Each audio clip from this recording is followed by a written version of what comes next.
दोस्तों, आज के हम इस वीडियो में संविधान के भाग 2 के बारे में चर्चा करेंगे, जिसमें से नागरिकता का प्रावधान दिया गया है। संविधान के भाग 2 में नागरिकता का उल्लेख अनुच्छेद 5 से 11 तक दिया गया है। नागरिकता का पहली बार वर्णन अरस्तु ने किया था।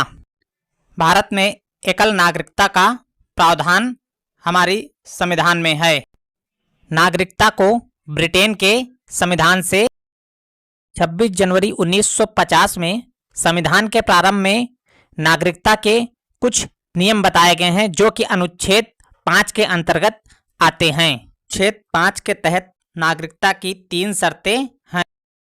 पहली शर्त है उसका जन्म भारत में हुआ हो। दूसरी शर्त है या तो उसके माता पिता का जन्म भारत में हुआ हो। तीसरी शर्त यह है कि संविधान लागू होने से 5 साल पहले से ही भारत में रह रहा हो, अर्थात संविधान जब लागू हुआ 26 जनवरी 1950 को, उसके पहले से ही भारत में वह व्यक्ति। अनुच्छेद 6 में पाकिस्तान से भारत आए लोगों के लिए नागरिकता का प्रावधान है। 19 जुलाई 1948 को नागरिकता के परमिट नियम लागू किए गए थे। यदि आप भारत से पाकिस्तान जाना चाहते हो तो यदि पाकिस्तान से भारत आना चाहते हो तो पाकिस्तान से परमिट लेना पड़ेगा।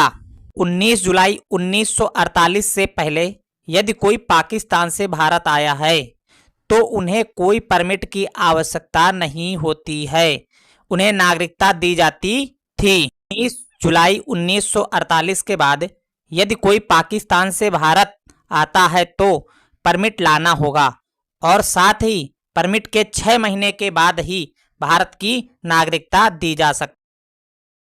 अनुच्छेद 7 में भारत से पाकिस्तान गए लोगों की नागरिकता का प्रावधान है।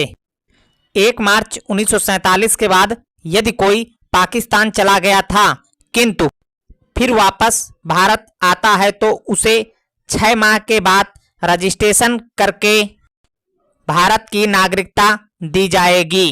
अनुच्छेद 8 के अंतर्गत भारत के बाहर रह रहा बच्चा भारत का नागरिक होगा यदि उसके माता पिता एक भारतीय हों।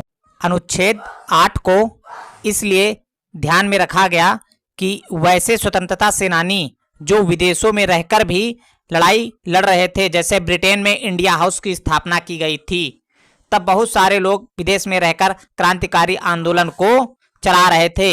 इस स्थिति में यदि उनका बच्चा विदेश में जन्म लेता है तो उसे भी भारत की नागरिकता मिल जाए। अनुच्छेद 9 के अंतर्गत बताया गया है कि कोई विदेशी नागरिकता लेने पर भारत की नागरिकता समाप्त हो जाएगी।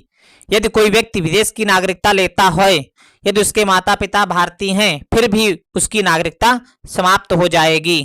अनुच्छेद 10 में नागरिकता का बना रहना जब तक कि अन्यथा कार्य न करे। अन्यथा कार्य से तात्पर्य है कि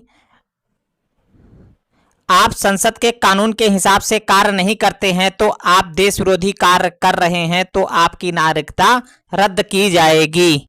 संविधान के अनुच्छेद 11 के तहत नागरिकता पर कानून बनाने का अधिकार सिर्फ संसद को है। नागरिकता पर कानून केवल संसद बना सकती है।